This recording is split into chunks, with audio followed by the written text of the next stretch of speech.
ऐसन कौनो जिला नइखे जवन सोनभद्र से हिलल नइखे।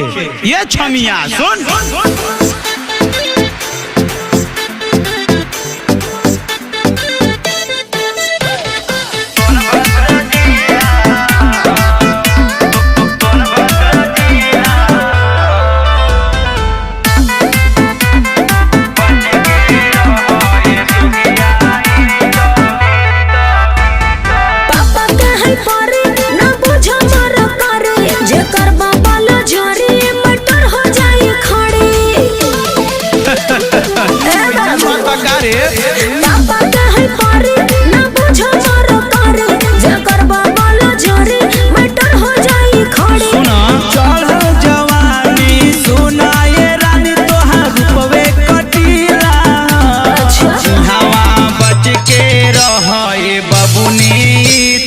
सोनभद्र जिला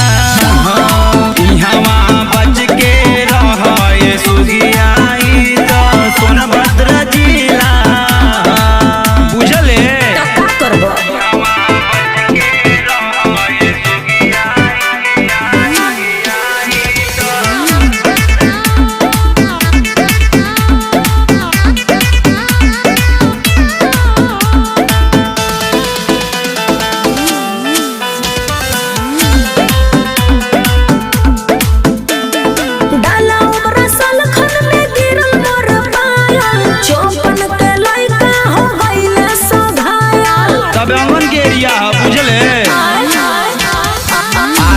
गोरावल के कर कबो टूर हो जई पूरा वेस्टगंज में गोरी मशहूर हो मारकुंडी पहड़िया पबीर लोरी के सिला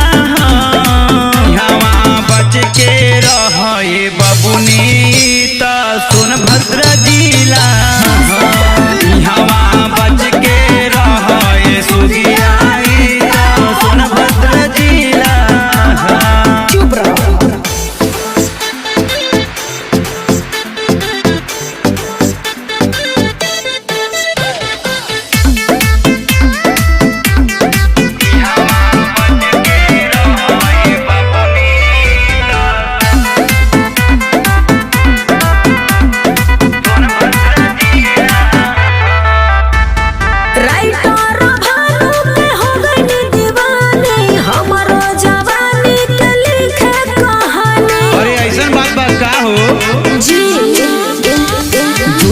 रेनू कुट के फेमस बायरिया चलो घुमाती है सनी सवरिया परवन राधे सूर्या के देखा खड़ाई किला बच के रहे बबुनी तो सोनभद्र जिला हवा बच के रहे सुगियाई तो सोनभद्र जिला देख ले।